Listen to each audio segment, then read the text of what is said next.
Hello there, it is Critical, and while I will be covering the latest news, of course, right now, I just want to review something that's actually good. So, I'm going to talk about Project Hail Mary. Now, Project Hail Mary was a film that I was really looking forward to. I love science fiction films. We need more of them.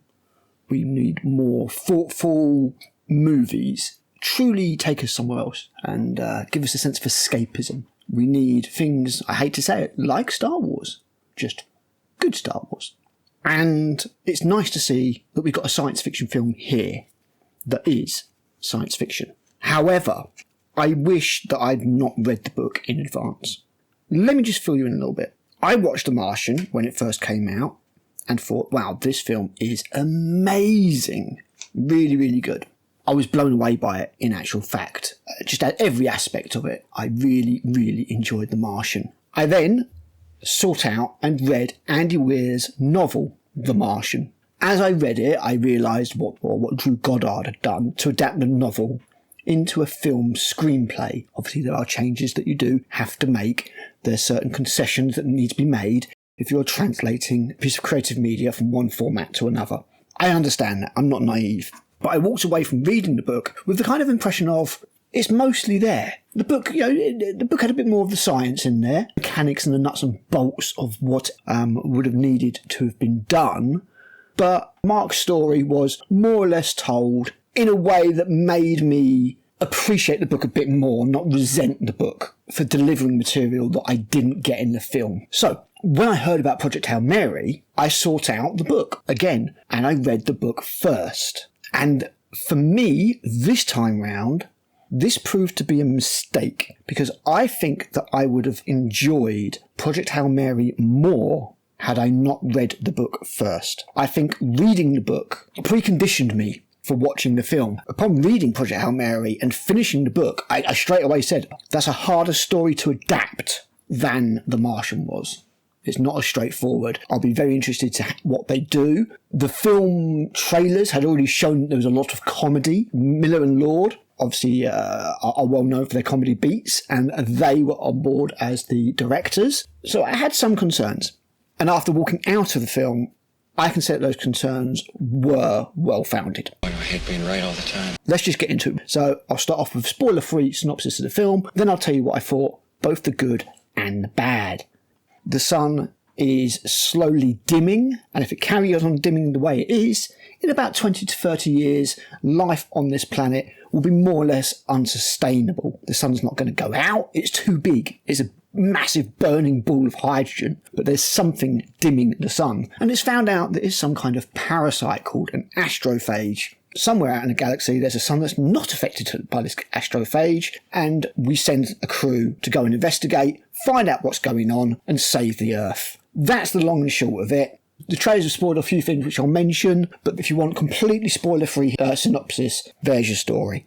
Now, there are several things about this film that are absolutely amazing, and I have to say that if we are judging it by just as the standards of just a movie, a piece of audio-visual entertainment, it's beautifully directed, excellently acted, constructed and edited flawlessly. It really does stand out as an almighty achievement, especially in this time where we are used to just being served up cinematic slop by media. Here we have an intelligent story.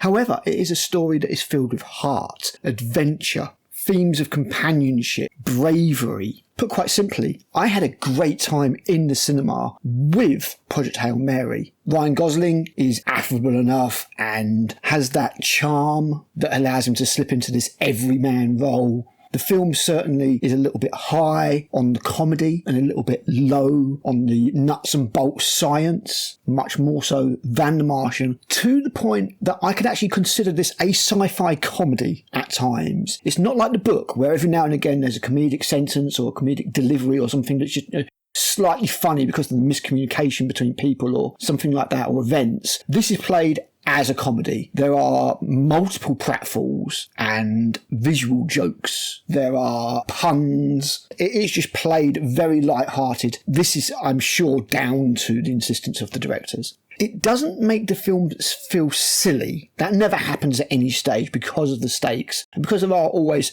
some kind of stakes going on, it's not a laugh-a-minute movie. It's just more comedic than I think it needed to be.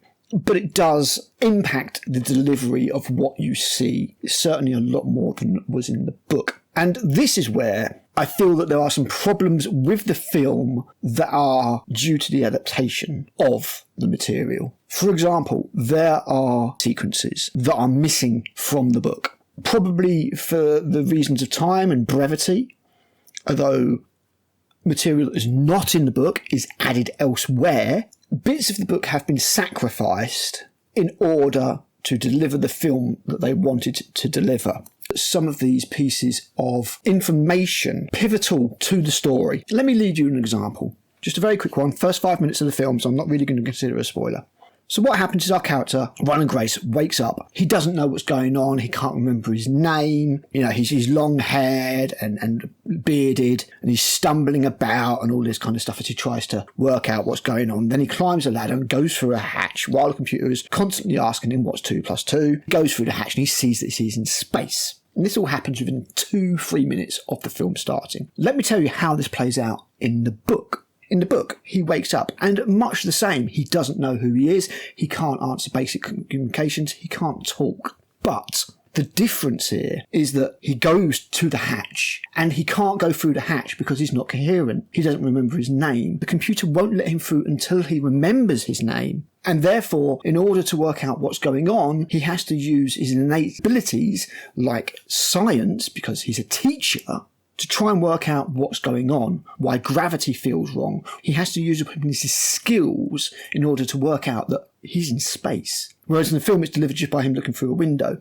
Now, one of the problems with this is the computer is deliberately holding back information from him to make sure that he can't hurt himself. He's incoherent, he's stumbling about, he's not clear-headed. So the computer's like, yeah, we're not going to let you into the cockpit until you know who you are, so that we know that this mission might be okay. In the film version, he's straight away into the cockpit, the hatch, there's no stopping him, he's just there while he's rambling and incoherent. And then he has access to all of the information. So it really kind of, how can I put it?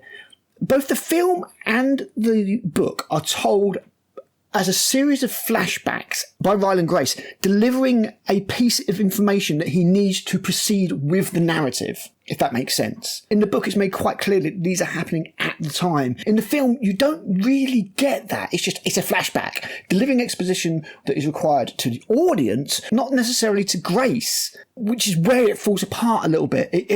The structure is lost because of changes that have been made. Now, when it comes to the companion that Grace comes across, and this is spoilers if you haven't seen the trailers, so feel free to turn off now. It's a great film, but I have problems with the adaptation. Rocky, that to me felt like where the film started, but it didn't feel like it was where the book started.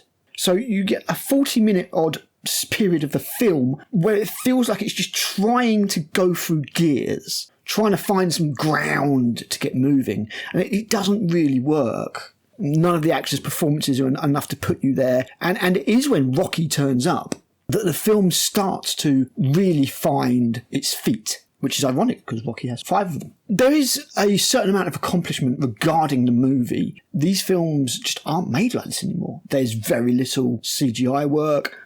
No green screen or blue screen, apparently. Rocky is like a puppet for 90% of the film. There was me thinking it's some amazing CGI, but no, apparently all physical. Very, very impressive. Good performances all round, but the story has been compromised from the book, and I couldn't escape that has happened in a way that didn't happen in The Martian. All that didn't happen in The Martian was the science, the laborious science that he does to work things out, the mathematics that are performed.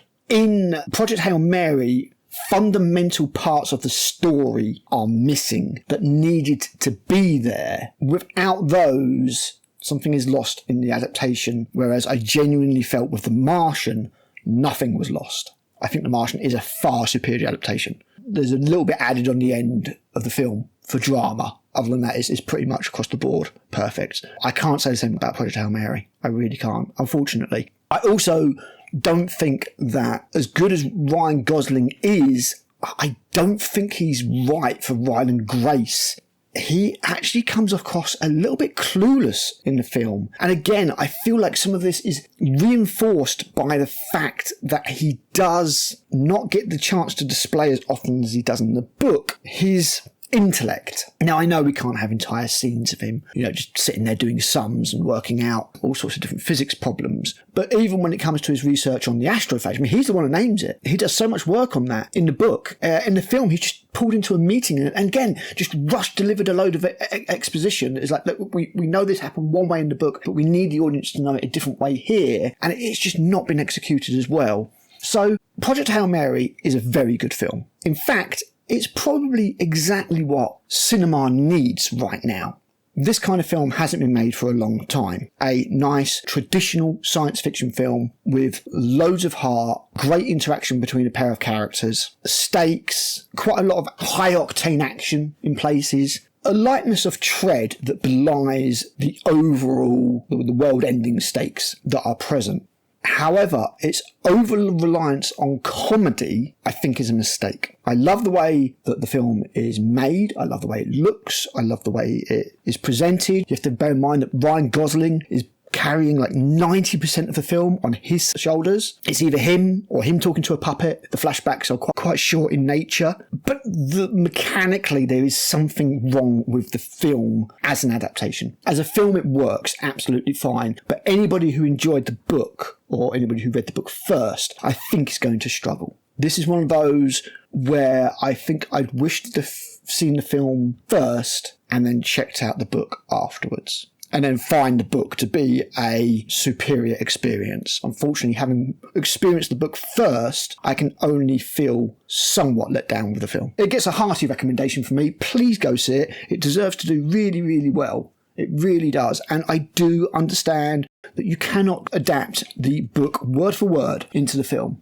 And the over-reliance on comedy that Project Hail Mary takes, I think, detracts from what could have been a better adaptation of the source material. Anyway, I will leave it there. Did you hear Star Trek Academy's cancelled? I sure did. Video coming on that soon. But in the meantime, I have been Critical. I'll be back with another video soon. And thanks for watching.